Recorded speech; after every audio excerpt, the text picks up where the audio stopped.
আসসালামু আলাইকুম। আমি আসমাউল হুসনা, সিনিয়র সহকারী শিক্ষক, কানাইপুর উচ্চ বিদ্যালয়, কানাইপুর, ফরিদপুর। সুপ্রিয় শিক্ষার্থীবৃন্দ, তোমরা কেমন আছো? আমি আশা করি তোমরা যে যেখানে যে অবস্থায় আছো, সুস্থ শরীরে সুস্থ অবস্থায় আছো।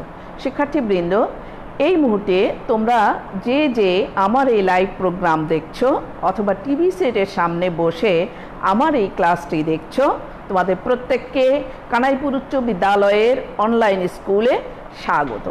শিক্ষার্থীবৃন্দ, তোমরা নিশ্চয়ই জানো কানাইপুর উচ্চ বিদ্যালয়ের দক্ষ একঝাঁক শিক্ষকবৃন্দের দ্বারা পরিচালিত অনলাইন স্কুলটি তোমাদের জন্যই তৈরি করা হচ্ছে, অর্থাৎ তোমাদের সুবিধার্থে আমরা প্রতিদিন অনলাইন ক্লাস করে যাচ্ছি। আশা করি তোমরা উপকৃত হবে। শিক্ষার্থীবৃন্দ, এই মুহূর্তে আমরা সবাই করোনার প্রাদুর্ভাবের কারণে আমরা বাসায় অবস্থান করছি, তাই না? তো এখন তোমরা বলো তো, এই যে একটা মানুষের শরীরে যখন করোনা উপসর্গ দেখা দিবে, কি করলে বোঝা যায়? একটা মানুষের শরীরে কি কি লক্ষণ বা চিহ্ন দেখা গেলে বলবো আমরা যে এর করোনা হয়েছে? তোমরা নিশ্চয়ই জানো, ঠান্ডা, সর্দি, জ্বর, কাশি এবং এর সঙ্গে বর্তমানে আরও কিছু উপসর্গ দেখা দিচ্ছে। আমার মূল বিষয়টা এই মুহূর্তে আমি তোমাদের বলছি করোনার উপসর্গের কথা। শিক্ষার্থীবৃন্দ, এই উপসর্গ শব্দটি দিয়ে তোমাদের বাংলা দ্বিতীয় পত্রের পাঠ্য বইয়ে একটি চ্যাপ্টার আছে, নিশ্চয়ই তোমরা জানো। বলো তো সেই চ্যাপ্টারটির নাম কি? ঠিক ধরেছ শিক্ষার্থীবৃন্দ, এটি হচ্ছে উপসর্গ। আমরা আজকে বাংলা দ্বিতীয় পত্রের যে বিষয়টি আলোচনা করব সেটি হচ্ছে উপসর্গ। তাহলে শিক্ষার্থীবৃন্দ, এসো আমরা বোর্ডে এই শিরোনামটি লিখে নিই। আজকে আমরা যে বিষয়টি আলোচনা করব সেটি হচ্ছে উপসর্গ। খেয়াল করো শিক্ষার্থীবৃন্দ, আজকে আমরা যে বিষয়টি আলোচনা করব সেটি হচ্ছে কি? উপসর্গ। এখন শিক্ষার্থীবৃন্দ খেয়াল করো, উপসর্গ এই চ্যাপ্টারটি পড়ে আমরা কি কি শিখব? আজকে আমরা একটু শিখন ফলটা জেনে নেই। শিখন ফলটা কি হবে? আজকে শিখন ফল হচ্ছে উপসর্গ বলতে কি বুঝি এটা লিখতে পারবো। বাংলা ভাষায় কত প্রকারের কয় শ্রেণীর উপসর্গ আছে এটা আমরা লিখতে পারবো। এবং দ্বিতীয়ত, উপসর্গ স্বাধীন কোনো অর্থ নেই, এর কিছু অর্থ দ্যোতকতা আছে, এটি আমরা লিখতে পারবো। তাহলে আজকে উপসর্গে আমরা দুটি শিখন ফল শিখব। শিক্ষার্থীবৃন্দ, তোমরা নিশ্চয়ই জানো যে উপসর্গ এই চ্যাপ্টারটি তোমাদের ইতিপূর্বে আলোচনা করা হয়নি। আমি বাংলা দ্বিতীয় পত্রের অনেক ক্লাস নিয়েছি, কিন্তু এই চ্যাপ্টারটি আলোচনা করা হয়নি, যার কারণে আমি আজকে তোমাদের এই বিষয়টি আলোচনা করতে যাচ্ছি। শিক্ষার্থীবৃন্দ খেয়াল করো, প্রথমেই আমরা শিখব কি উপসর্গ কাকে বলে। বাংলা ভাষায় এমন কতগুলো অব্যয়সূচক শব্দাংশ আছে যা স্বাধীন পদ হিসাবে বাক্যে ব্যবহৃত হতে পারে না। এগুলো অন্য শব্দের আগে বসে একটা নতুন অর্থ তৈরি করে, তাকে আমরা বলবো উপসর্গ। শিক্ষার্থীবৃন্দ, তাহলে আমরা কি বললাম? বাংলা ভাষায় এমন কিছু অব্যয়সূচক শব্দাংশ আছে যে শব্দাংশ নিজস্ব কোনো অর্থ নেই, কিন্তু অন্যের আগে বসে, অব্যয়সূচক শব্দের আগে বসে একটি অর্থ তৈরি করে, তাকে আমরা বলি উপসর্গ। তাহলে উপসর্গ কিভাবে হবে আমি একটি উদাহরণ দ্বারা তোমাদেরকে বুঝিয়ে দিচ্ছি। খেয়াল করো শিক্ষার্থীবৃন্দ, যেমন দিন একটি শব্দ, এর পূর্বে আমি একটি প্রতি শব্দ দিয়ে দিলাম, প্রতি। তাহলে কি হলো? প্রতিদিন। অর্থাৎ এই উপসর্গ এই শব্দটি থেকে, অর্থাৎ প্রতি হচ্ছে কি? প্রতি হচ্ছে অব্যয়সূচক শব্দাংশ, আর এটি হচ্ছে একটি শব্দাংশ।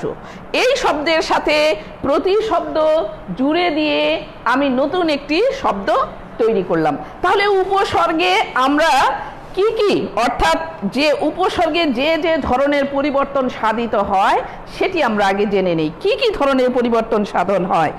যেমন দেখো, আমি এখানে যে শব্দটি লিখেছি খেয়াল করো, প্রথমেই কি বলছি, নতুন অর্থবোধক শব্দ তৈরি হয়, নতুন অর্থবোধক শব্দ তৈরি হয়। অর্থাৎ আমরা এখানে দিন শব্দের সাথে প্রতি লাগিয়ে দিয়ে নতুন একটি অর্থবোধক শব্দ তৈরি করলাম। নেক্সট আর কি হয়, এবং শব্দের অর্থের পূর্ণতা সাধিত হয়, শব্দের অর্থের পূর্ণতা সাধিত হয়। দেখো 2 নাম্বার কি শিখলাম, শব্দের অর্থের পূর্ণতা সাধিত হয়, পূর্ণতা সাধিত হয়। নেক্সট আমরা শিখছি কি, 3 অর্থের সংকোচন হয়। খেয়াল করো, অর্থের সংকোচন হয়। শিক্ষার্থীবৃন্দ, পূর্ণতা হয় এবং অর্থের সংকোচন হয়। নেক্সট আমরা শিখব যে শব্দের অর্থের পরিবর্তন ঘটে। আরেকটি হচ্ছে 4 শব্দের অর্থের পরিবর্তন ঘটে, পরিবর্তন ঘটে। আমি তোমাদের এই শব্দগুলো আরেকটু পরিষ্কার করে বুঝিয়ে দেব। আমরা শব্দের পূর্ণতা লিখেছি, নতুন অর্থবোধক শব্দ তৈরি হয়, শব্দের অর্থের পূর্ণতা হয়, শব্দের সংকোচন হয়, শব্দের সম্প্রসারণ লিখিনি, আর একটা হয়, সেটি কি, শব্দের সম্প্রসারণ হয়, শব্দের সম্প্রসারণ হয়। শিক্ষার্থীবৃন্দ, এইবার দেখো আমি তোমাদের এক একটি করে বুঝিয়ে দিচ্ছি কিভাবে আমরা এটি বুঝতে পারবো। খেয়াল করো, আমি প্রথমে লিখেছি দিন, এই দিন শব্দটির আগে জুড়ে দিয়েছি প্রতি, তাহলে দিন শব্দের আগে প্রতি শব্দ জুড়ে দিয়ে, অর্থাৎ এটি হচ্ছে অব্যয়সূচক শব্দাংশ। এটি কি, আমি যদি আরেকটু পরিষ্কার করে বলি, এটি কি, অব্যয়সূচক শব্দাংশ, অব্যয়সূচক শব্দাংশ। এটি হচ্ছে অব্যয়সূচক শব্দাংশ, এটি হচ্ছে শব্দ। তাহলে এখানে কি হলো শিক্ষার্থীবৃন্দ, খেয়াল করো, এখানে ঘটনাটি হলো যে এটি হচ্ছে একটি শব্দ, এই শব্দের সাথে একটি অব্যয়সূচক শব্দাংশ আমি জুড়ে দিয়েছি, এবং যখন একটি শব্দাংশ আমি জুড়ে দিলাম তখন এখানে হলো প্রতিদিন। এই প্রতিদিন শব্দটা কি হলো, একটি নতুন শব্দ, এটি হলো একটি নতুন শব্দ। এইবার খেয়াল করো শিক্ষার্থীবৃন্দ, আমি তোমাদের এখানে বলেছি যে উপসর্গ থেকে তাহলে আমরা কি কি পাচ্ছি। খেয়াল করো, উপসর্গ থেকে পাচ্ছি কি, নতুন অর্থবোধক শব্দ তৈরি হয়। অর্থাৎ এখানে ছিল দিন, এটা নতুন অর্থবোধক শব্দ হয়েছে প্রতিদিন। নেক্সট কি বলেছি, শব্দের অর্থের পূর্ণতা সাধিত হয়। অর্থাৎ এইখানে দিন শব্দটি যা প্রকাশ করবে, প্রতিদিনে শব্দটি এটা পূর্ণতা প্রকাশ করলো। অর্থাৎ নতুন শব্দ গঠিত হয়ে নতুন শব্দের পূর্ণতা প্রকাশ করলো। নেক্সট আমরা কি বলেছি, অর্থের সংকোচন হয়। অর্থের সংকোচন হয় বলতে এখানে যদিও সম্প্রসারিত হয়েছে, কখনো কখনো আবার অর্থের সংকোচন হতে পারে। ঠিক আছে, এখানে হয়তো প্রতিদিন মানে সমস্ত দিনগুলোকে বোঝাচ্ছে, এখানে কিন্তু প্রসারিত হয়েছে, সংকোচন হয়নি, শব্দের অর্থের পরিবর্তন ঘটে। অর্থাৎ দিন বলতে এখানে ওয়ানলি ওয়ান, অর্থাৎ এক দিনের কথা বুঝি, কিন্তু এখানে তোমার সংকোচন, কি বলছিলাম আমি, পূর্ণতা সাধিত হয়, অর্থের সংকোচন হয়, আর বলছিলাম শব্দের অর্থের পরিবর্তন ঘটে। অর্থাৎ এখানে দিন বলতে একদিন বোঝাচ্ছে, আর প্রতিদিন বলতে সমস্ত দিনগুলোকে বোঝাচ্ছে। অর্থাৎ 365 দিন, বছরে 365 দিনের কথা বুঝিয়েছে প্রতিদিন। তাহলে আমরা কি পেলাম শিক্ষার্থীবৃন্দ, শব্দের অর্থের পরিবর্তন ঘটে। এখানে নিশ্চয়ই আমরা পরিবর্তন দেখতে পাচ্ছি, এখানে দিন, এখানে প্রতিদিন, তার মানে এখানে একটা পরিবর্তন ঘটেছে। এরপরে কি হয়েছে, শব্দের সম্প্রসারণ হয়। খেয়াল করো শিক্ষার্থীবৃন্দ, এখানে দিন এটি ছোট শব্দ, এটি ছোট, এটি কি প্রসারিত হয়েছে, বড় হয়েছে, সম্প্রসারণ হয়েছে। তাহলে উপসর্গ থেকে, অর্থাৎ এই শব্দটি কয়েক ধরনের পরিবর্তন যে সাধিত হয়, সেই যে কয়েক ধরনের পরিবর্তন সাধিত হয় আমি তোমাদের সেটি এখানে বুঝিয়ে দিলাম। তাহলে উপসর্গ কাকে বলে, উপসর্গ হচ্ছে অব্যয়সূচক শব্দাংশ যে শব্দ পরে বা আগে বসে অর্থের পরিবর্তন সাধিত করে সেটি হচ্ছে উপসর্গ। উপসর্গ থেকে আমরা কি কি পরিবর্তন সাধন করতে পারি আমরা এখানে বলেছি। কি কি বলেছি? নতুন অর্থবোধক শব্দ তৈরি হয়, শব্দের অর্থের পূর্ণতা সাধিত হয়, অর্থের সংকোচন হয়, শব্দের অর্থের পরিবর্তন এবং শব্দের সম্প্রসারণ হয়। শিক্ষার্থীবৃন্দ, তোমরা নিশ্চয়ই বুঝতে পারছো যে উপসর্গের কারণে কি কি পরিবর্তন সাধিত হয়। এইবার আমরা একটু জানবো বাংলা ভাষায় এসব অব্যয়সূচক শব্দাংশের নামই হচ্ছে কি? উপসর্গ। এই অব্যয়সূচক শব্দাংশগুলোর নাম হচ্ছে কি? উপসর্গ। যেমন দেখো, আমি আরেকটি উদাহরণ দিয়ে তোমাদের বুঝিয়ে দিচ্ছি। খেয়াল করো, আমি আরেকটি উদাহরণ দিয়ে তোমাদের বোঝানোর চেষ্টা করছি। খেয়াল করো, কাজ এটি একটি শব্দ। কাজ একটি শব্দ। এখন এই কাজের আগে আমি একটা অ শব্দ জুড়ে দিলাম, তাহলে এখানে কি হলো? অকাজ। খেয়াল করো শিক্ষার্থীবৃন্দ, অর্থাৎ কাজ হচ্ছে একটি ওয়ার্ক, কাজ, একটা কাজ করা বোঝাচ্ছে। এখানে আমি অব্যয়সূচক শব্দাংশ জুড়ে দিলাম, তখন এখানে হয়ে গেল কি? অকাজ। মানে যেটা কাজ নয়, যেটা নিন্দিত অর্থে ব্যবহৃত হয়, সেটি হচ্ছে অকাজ। তো যখন এখানে কি হয়েছে? এখানে কি হয়েছে? অকাজ। মানে যখন এই পূর্ণতা পেল, নিন্দিত অর্থে যখন এটি প্রকাশ পেল, তখন এটি সংকোচন ঘটলো, সংকোচন ঘটলো। অর্থাৎ আমরা এখন যেটি শিখলাম সেটি হলো যে অর্থের কখনো সংকোচনও হয়, আবার অর্থের প্রসারণও ঘটে এই উপসর্গের মাধ্যমে। এখন আসো, এই উপসর্গের কিন্তু সরাসরি নিজস্ব কোনো অর্থ নেই। যেমন এখানে আমি অ শব্দটি লিখেছি, এই অ শব্দটির কিন্তু নিজস্ব কোনো অর্থ নেই। অর্থাৎ ও যখন একটি শব্দের সঙ্গে জুড়ে এখানে এসেছে, তখন ওর একটি অর্থ তৈরি হয়েছে, ওর নিজস্ব অর্থ তৈরি হয়েছে। শিক্ষার্থীবৃন্দ, আবার খেয়াল করে শোনো, জিনিসটি ভালো করে বোঝার চেষ্টা করবে। সেটি হচ্ছে, এখানে কাজ শব্দটির একটি অর্থ আছে, তাই না? আর অ হচ্ছে একটি অব্যয়সূচক শব্দাংশ। এই অ শব্দাংশটি যখন এর সাথে জুড়ে দিয়েছি, তখন এখানে একটি অর্থ তৈরি হয়েছে। অর্থাৎ এই অ শব্দের নিজস্ব কোনো অর্থ নেই। এই অ শব্দের কি নিজস্ব কোনো অর্থ আছে? না, নেই। অ শব্দের কোনো অর্থ নেই, কিন্তু যখন অকাজ হলো তখন ওর একটা অর্থ তৈরি হইল। এই জন্য বলা হয় যে উপসর্গের নিজস্ব কোনো অর্থবাচকতা নেই, নিজের কোনো অর্থবাচকতা নেই, কিন্তু অন্য শব্দের সঙ্গে যুক্ত হলে অর্থের দ্যোতকতা বা নতুন শব্দ তৈরির ক্ষমতা রাখে। কে? উপসর্গ। কি ক্ষমতা রাখে? অর্থাৎ ও যখন অব্যয়সূচক শব্দাংশের সঙ্গে জড়িত হবে, যুক্ত হবে, তখন যুক্ত হওয়ার পরে সে নতুন একটা অর্থ তৈরি করবে, এবং এই অর্থ তখন তার একটা নিজস্ব ক্ষমতা হবে, অর্থাৎ নিজস্ব অর্থ তৈরির একটা ক্ষমতা ঘটবে। শিক্ষার্থীবৃন্দ, তাহলে এসো আমরা এবার জেনে নেই উপসর্গ কয় প্রকার। তোমরা সবাই কম বেশি হয়তো ইতিপূর্বে পড়েছো, তারপরেও আমি তোমাদের একটু বোর্ডে লিখে বুঝিয়ে দেওয়ার চেষ্টা করছি। দেখো, উপসর্গ হচ্ছে 3 প্রকার। উপসর্গ কত প্রকার? উপসর্গ হচ্ছে 3 প্রকার। উপসর্গ 3 প্রকার। এখন দেখো এই প্রকারটা কি? 1 তৎসম। তৎসম উপসর্গ, বাংলা উপসর্গ এবং বিদেশি উপসর্গ। ঠিক আছে শিক্ষার্থীবৃন্দ? তাহলে তৎসম উপসর্গ, বাংলা উপসর্গ এবং বিদেশি উপসর্গ। আমরা এই উপসর্গগুলো একটু লিখে নেই। তৎসম উপসর্গ প্রথমেই আছে, তোমার বইয়ে আছে বাংলা উপসর্গ। প্রথমে আছে বাংলা উপসর্গ, উপসর্গ 2 তৎসম উপসর্গ,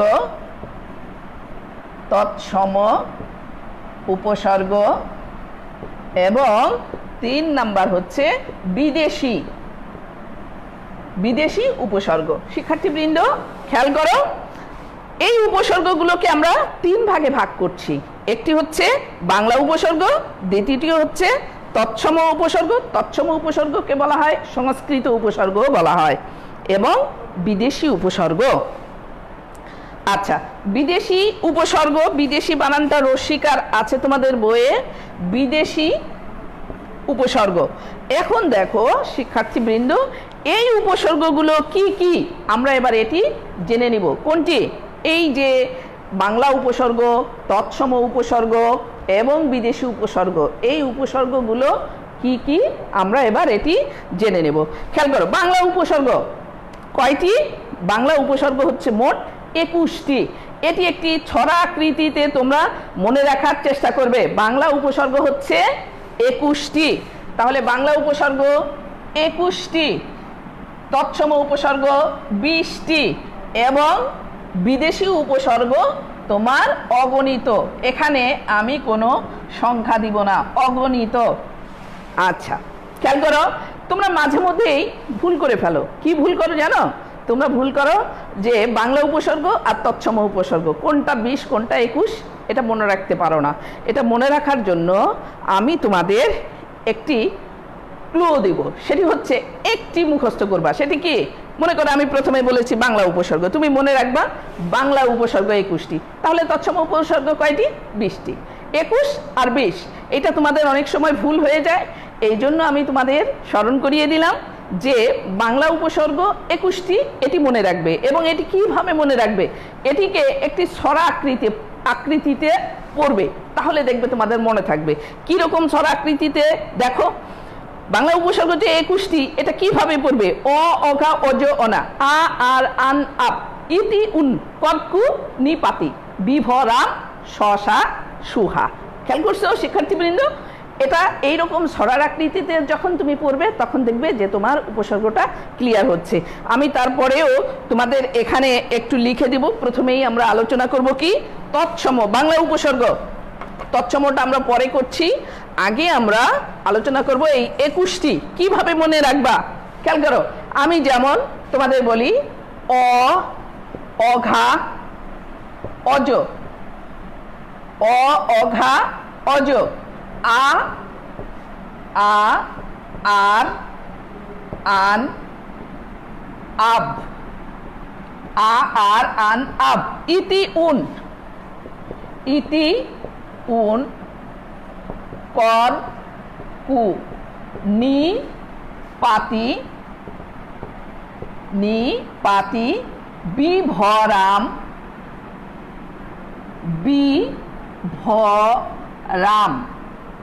বিভরাম, স, সা, সু, হা।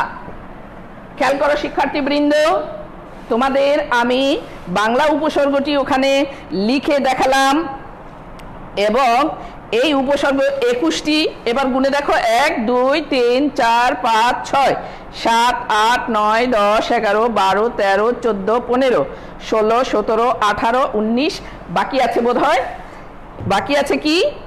অ, অঘা, অজ, অনা, আ, আর, অনাটা লেখা হয়নি। অ, অঘা, অজ, অ, অঘা, অজ, এখানে একটা অনা আছে, তারপরে আ। আমি আবার এখানে একটু লিখে দেখাচ্ছি, অজ, অনা, তারপরে আ, আর, আন, আব, আব, ইতি, উন, কদ, কু, নি, পাতি, ইতি, উন, কদ, কু, নি, পাতি, বিভরাম, স, সা, সু, হা। এবার বোধহয় তোমাদের ঠিক আছে। খেয়াল করো শিক্ষার্থীবৃন্দ, আমরা এখানে 21টি অ, অঘা, অজ, অনা, আ, আর, আন, আপ, ইতি, উন, কদ, কু, নি, পাতি, বিভরাম, শশা, সুহা। খেয়াল করো শিক্ষার্থীবৃন্দ, আমরা এখানে তোমার এই 21টি উপসর্গ লিখে ফেলেছি। এই 21টি উপসর্গ দিয়ে আমরা কিভাবে উপসর্গের অন্য নতুন শব্দ গঠন করি আমি তোমাদের একটু এগুলো বলে বুঝিয়ে দেব। খেয়াল করো, অশব্দ দিয়ে আমি তোমাদের প্রথমেই একটি বুঝিয়েছিলাম। সেটি কি?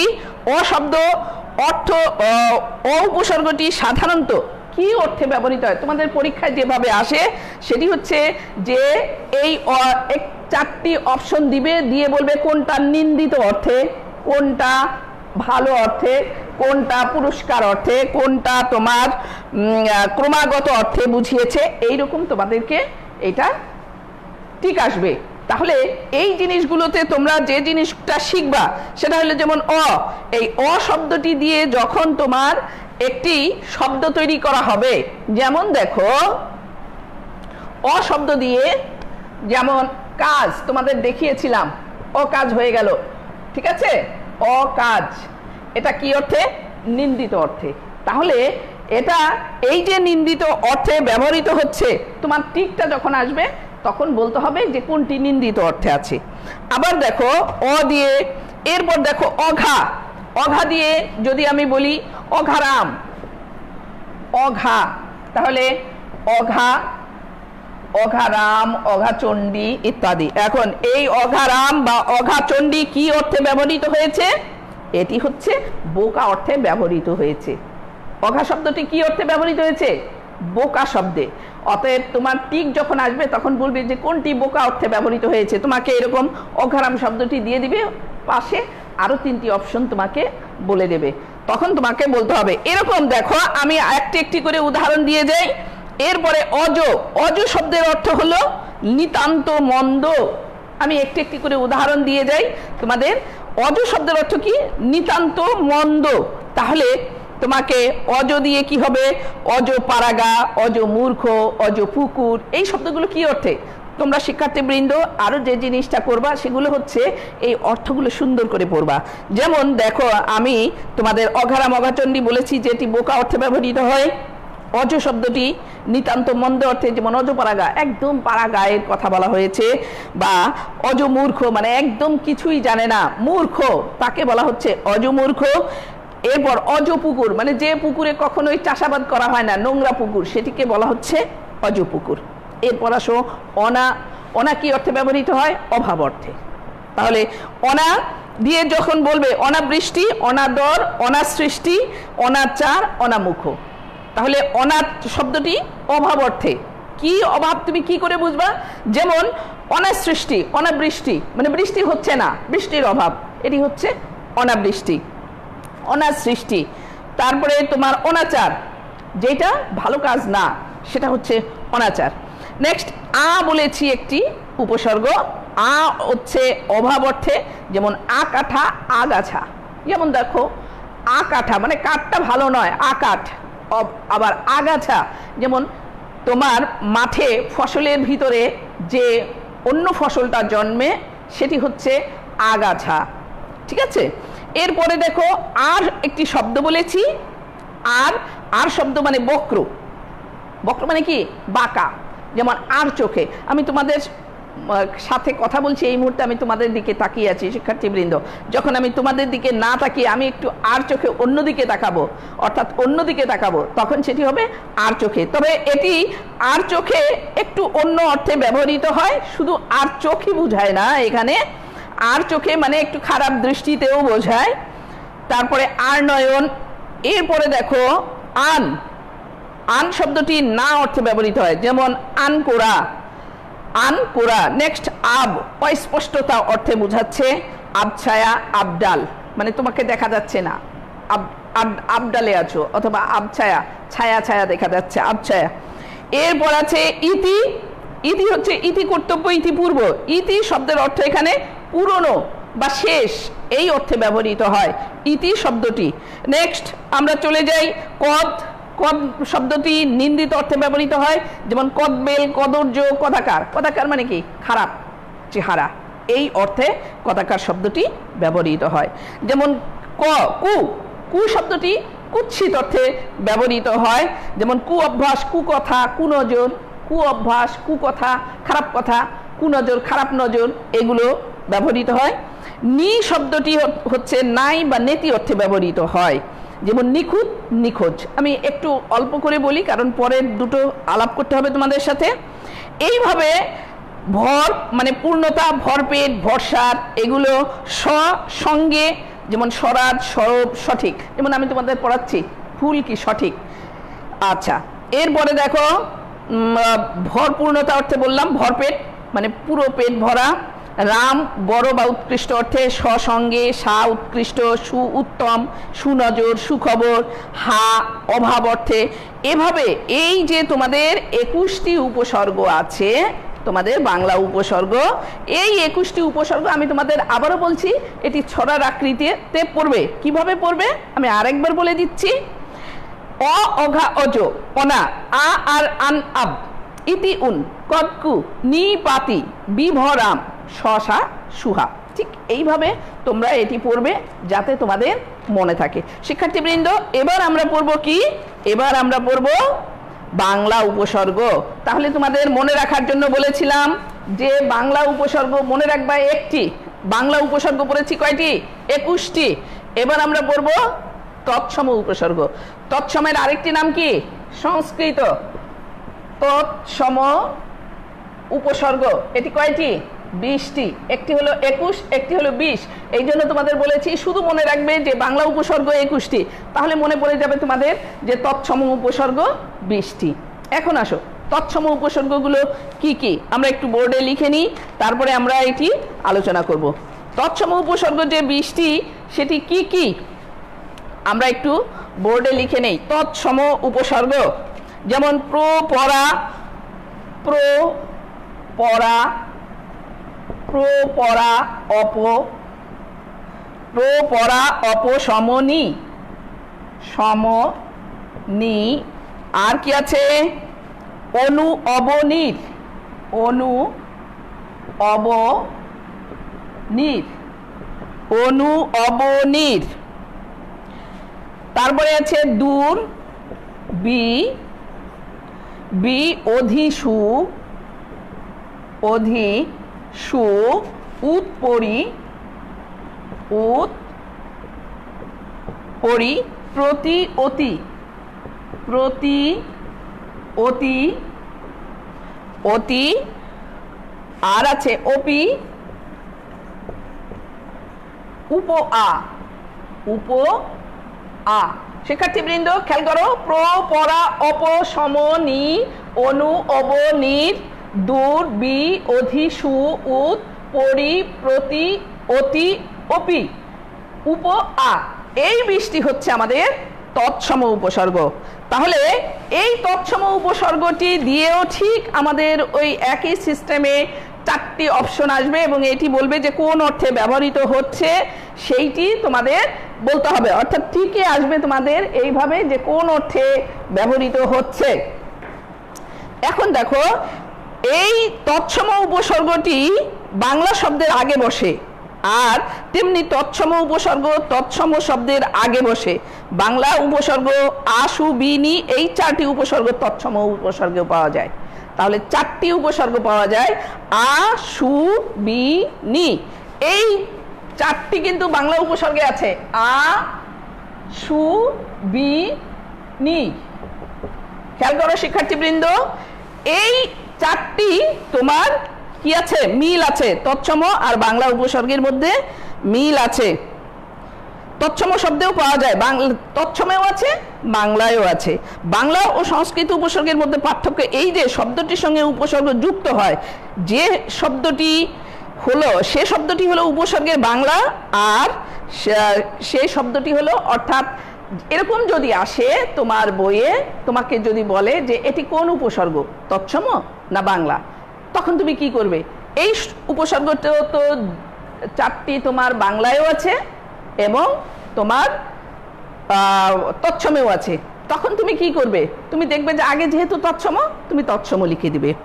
আচ্ছা, এরপরে দেখো, অতএব উপসর্গ আশু, বিনি ও বাংলা, আর আকণ্ঠ, সুতীক্ষ্ণ, বিপক্ষ ও নিদাগ তৎসম শব্দ। কাজেই এসব শব্দের উপসর্গ তোমার বাংলা এবং তোমার এই সংস্কৃত অর্থাৎ তৎসম দুটোই তোমার সঠিক হবে। এখন দেখো, ওই একই রকম তোমার বাংলা উপসর্গগুলো যেভাবে আমি তোমাদের বললাম যে তোমরা এই অর্থগুলো বুঝে বুঝে পড়বা, এটাও ঠিক তাই। আমি 2-1টি উদাহরণ দিয়ে তোমাদের বলছি। যেমন প্র কি অর্থে ব্যবহৃত হয়? প্র শব্দটি ব্যবহৃত হয় প্রকৃষ্ট অর্থে, যেমন প্রভাব, প্রবচন, প্রস্ফুটিত। তাহলে প্র শব্দটি কি? প্রকৃষ্ট, ভালো অর্থে ব্যবহৃত হয়। নেক্সট আছে পরা। দেখো ওখানে আছে পরা। পরা মানে অতিশয্য অর্থে। এই অতিশয্য কি? পরাকাষ্ঠা, পরাক্রান্ত, পরায়ণ। এই অতিশয্য মানে অতিরিক্ত, এরকম বোঝায়।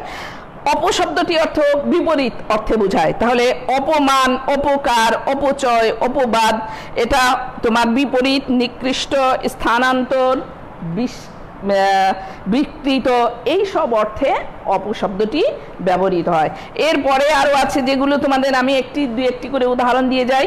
সম কি কি অর্থে ব্যবহৃত হয়? সম্মুখ রূপে বা সম্মুখে, সামনে। যেমন সম্পূর্ণ, সমাদর, সমাগত, সম্মুখ, এই দুটো অর্থে ব্যবহৃত হয়। নিষেধ অর্থে ব্যবহৃত হয়। নিশ্চয়, অতিশয্য, অভাব, এই কয়টা অর্থেও শব্দটি ব্যবহৃত হয়। যেমন নিবৃত্তি, নিবারণ, নির্ণয় ইত্যাদি। অব শব্দটি হীনতা অর্থে ব্যবহৃত হয়, যেমন অবজ্ঞা, অপমান। অনু শব্দটি পশ্চাৎ অর্থে ব্যবহৃত হয়, অর্থাৎ পশ্চাৎ মানে কি? পেছনে। আচ্ছা, অনুসূচনা, অনুগামী, অনুজ, অনুচর ইত্যাদি। নির শব্দটি অভাব অর্থে ব্যবহৃত হয়, নীরব, নির্জীব। দূর শব্দটি মন্দ অর্থে ব্যবহৃত হয়, যেমন দুর্ভাগ্য, দুর্দশা ইত্যাদি। বি শব্দটি বিশেষ রূপে ব্যবহৃত হয় এবং সু উত্তম অর্থে ব্যবহৃত হয়, যেমন সুকণ্ঠ, সুকৃতি, সুচরিত্র, সুপ্রিয় ইত্যাদি। উৎ শব্দটি ঊর্ধ্বমুখিতা অর্থে ব্যবহৃত হয়, যেমন উদ্যম, উন্নতি, উৎক্ষিপ্ত, উত্তোলন, এই অর্থে ব্যবহৃত হয়। এছাড়াও আর যেগুলো আছে দেখো, অধি আধিপত্য অর্থে ব্যবহৃত হয়, পরি বিশেষ রূপে অর্থে ব্যবহৃত হয়, প্রতি সদৃশ অর্থে ব্যবহৃত হয়, যেমন প্রতিমূর্তি, প্রতিধ্বনি। উপ সমীপে অর্থে, নিকটে অর্থে বোঝাতে, উপকূল, উপকণ্ঠ। অভি সম্যক অর্থে অভিব্যক্তি বোঝায়। অতি অতিশয্য অর্থে আ পর্যন্ত, আকণ্ঠ, আমরণ, এগুলো। অপি ব্যাকরণের সূত্র, অপি নিহিতি, তোমাদের ধ্বনি ও ধ্বনির উচ্চারণের মধ্যে এটা পেয়েছো, অপি নিহিতি অর্থে ব্যবহৃত হয়। তাহলে দেখো এই বাক্যে তৎসম উপসর্গের প্রয়োগটা কোথায়? কালের প্রভাবে নিয়মের পরিবর্তন ঘটছে, তোমরা নিশ্চয়ই জানো যে আধুনিক যুগ আসছে, সবকিছুর পরিবর্তন ঘটছে। এই পরিবর্তনের জন্য তৎসম শব্দের ও উপসর্গেরও পরিবর্তন ঘটেছে। এরপরে আসো আমরা আরেকটি বিষয় আলোচনা করব, সেটি হচ্ছে কি? বিদেশি উপসর্গ। বিদেশি উপসর্গ কাকে বলে? বিদেশি উপসর্গ বিদেশি ভাষায় আগত যে সকল শব্দ। এরপরে আমরা আলোচনা করব বিদেশি উপসর্গ। শিক্ষার্থীবৃন্দ, তোমরা বাংলা উপসর্গ এবং তৎসম উপসর্গ আশা করি বুঝতে পেরেছ। এবার আমরা আলোচনা করব বিদেশি উপসর্গ। বিদেশি উপসর্গগুলো কি কি? বিদেশি উপসর্গগুলো বিদেশি ভাষা থেকে আগত। এই বিদেশি ভাষাগুলো কি কি? এগুলো তোমরা আগেই পড়েছো। বিদেশি শব্দগুলো কি কি? যেমন কারখানা, তারপরে কারচুপি। বিদেশি উপসর্গগুলোর মধ্যে আছে কার, দর, না, নিম, ফি, বদ, বে এবং বর, ব, কম। এই শব্দগুলো হচ্ছে তোমার ফার্সি উপসর্গ। এখানে এই বিদেশি উপসর্গ পড়ার সময় একটি জিনিস খেয়াল করবে, আমি তোমাদের সহজ একটা টিপস মনে করিয়ে দেব। এখানে উপসর্গ, বিদেশি উপসর্গের মধ্যে আছে আরবি, ফার্সি আর হলো ইংরেজি। তাহলে তোমরা নিচের দুটো অর্থাৎ আরবি উপসর্গ এবং ইংরেজি উপসর্গগুলো খুব সহজ, এটা তোমরা মুখস্থ করবে। আর বাকি যেগুলো থাকবে সেগুলো হলো ফার্সি উপসর্গ। যেমন কিভাবে পড়বে দেখো, যেমন বিদেশি উপসর্গে আরবি উপসর্গ হলো মনে রাখার জন্য আম খাস লাগর, এই শব্দটা মনে রাখবে। কি কি মনে রাখবে? আম খাস লাগর বিদেশি উপসর্গ, খেয়াল করো। আম খাস খাস লাগর। এবং ইংরেজি উপসর্গ, এটা হচ্ছে কি উপসর্গ? এইটা হচ্ছে আমাদের তোমার আরবি উপসর্গ। এটা হচ্ছে আরবি আরবি আর ইংরেজিটা হচ্ছে ফুল হাফ হেড সাপ। ফুল হাফ হেড সাপ। খেয়াল করো শিক্ষার্থীবৃন্দ, তোমাদের মনে রাখার জন্য আমি একটি সূত্র বললাম, সেটি হচ্ছে ফুল হাফ হেড সাপ। অর্থাৎ বিদেশি উপসর্গ তিনটি, একটি হচ্ছে ফার্সি, একটি হচ্ছে আরবি, আরেকটি হচ্ছে ইংরেজি।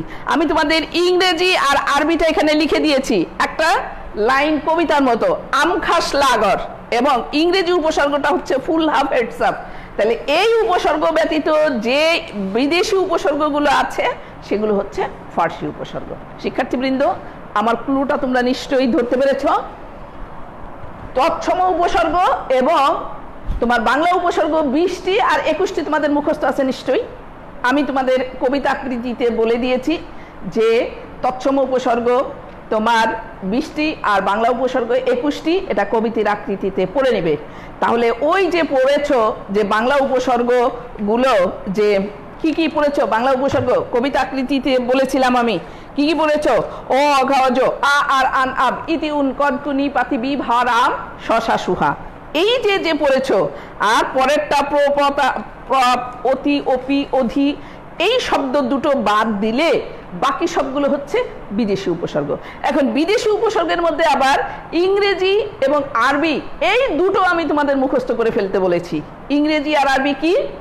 ইংরেজি হচ্ছে কি? Full half heads up. আর আরবি হচ্ছে কি লিখে দিয়েছি? আমখাস লাগর। এই শব্দ কয়টা যদি তুমি পড়ে ফেলো তাহলে বাকি শব্দগুলো হচ্ছে কি তোমার ফার্সি উপসর্গ। অর্থাৎ তোমাদের এগুলো আমি জাস্ট একটা পয়েন্ট ধরিয়ে দিচ্ছি যাতে তোমরা মনে রাখতে পারো। তাহলে শিক্ষার্থীবৃন্দ, এই দু একটি আমি বিদেশি উপসর্গের উদাহরণ দিয়ে আজকের পাঠটি শেষ করব। বিদেশি উপসর্গ দেখো, যেমন ফার্সি উপসর্গ কারখানা, কার দিয়ে, দরপত্তনি, দরপাট্টা ইত্যাদি তোমরা একটু পড়ে নিও। আর আরবি উপসর্গ যেমন আমখাস লাগর, যেমন আমদরবার, আম মুক্তার, খাসে আছে খাসমহল, খাসবর, লাতে আছে তোমার লাজওয়াব, লাখেরাজ, লাওয়ারিশ, লাপাত্তা, গড়ে আছে গড়মিল, গড়হাজির, গড়রাজি। আর ইংরেজি উপসর্গগুলো আরো বেশি সহজ, তোমরা এই শব্দগুলো সবসময় সচরাচর ব্যবহার করো। যেমন ফুল পূর্ণ অর্থে ফুল হাতা, ফুল শার্ট, হাফ হাতা, half shirt, headmaster, head office, এবং সাব অর্থ অধীন, সাব অফিস, সাব জজ। শিক্ষার্থীবৃন্দ, আমি তোমাদের এই যে উপসর্গের বিষয়গুলো নিয়ে আলোচনা করলাম, এই উপসর্গের বিষয়গুলো তোমরা অবশ্যই বিশেষ করে 20টি আর 21টি মুখস্থ করে ফেলবে যে কি কি। তারপরে তোমার একটি শব্দ দিয়ে আসলো যে অঘরাম, এটি কোন উপসর্গ? বাংলা উপসর্গ, সংস্কৃত উপসর্গ নাকি ইংরেজি উপসর্গ? তোমার যদি মুখস্থ থাকে তাহলে তুমি ওই সূত্র অনুযায়ী পড়ে বলতে পারবা যে এটি হচ্ছে বাংলা উপসর্গ। তো শিক্ষার্থীবৃন্দ, আমি আশা করি যে এই যে উপসর্গগুলো আমি তোমাদের বোঝালাম তোমরা অবশ্যই বুঝতে পেরেছো। যদি কেউ না বুঝে থাকো তাহলে আমাকে কন্ট্যাক্ট নাম্বারে অথবা অনলাইনে কমেন্ট করে জানাবে, আমি তোমাদের সমাধান দেওয়ার চেষ্টা করব। নেক্সট আমি তোমাদের আরেকটি বিষয় বলবো। আজকে এই আলোচনার পরিপ্রেক্ষিতে তোমাদের বাড়িতে আমি একটি কাজ দিব। এই কাজটি তোমরা বাড়িতে বসে করবে এবং বিদ্যালয় খুললে অবশ্যই বিদ্যালয়ে এসে সংশ্লিষ্ট শিক্ষককে দেখাবে। প্রথম যে কাজটি দিব বাড়ি, সেটি হচ্ছে উপসর্গ বলতে কি বুঝো? এক, উপসর্গ বলতে কি বুঝো? কি বুঝো? উপসর্গ কত প্রকার, কি কি? উপসর্গ কত প্রকার, কি কি? উদাহরণ সহ লিখো, উদাহরণ সহ লিখো। 2 নম্বর প্রশ্ন। 2 নম্বর প্রশ্ন হলো উপসর্গের স্বাধীন কোনো অর্থ নেই। উপসর্গের স্বাধীন কোনো অর্থ নেই। উপসর্গের স্বাধীন কোনো অর্থ নেই, কিন্তু অর্থদ্যোতকতা আছে, বিশ্লেষণ করো। কিন্তু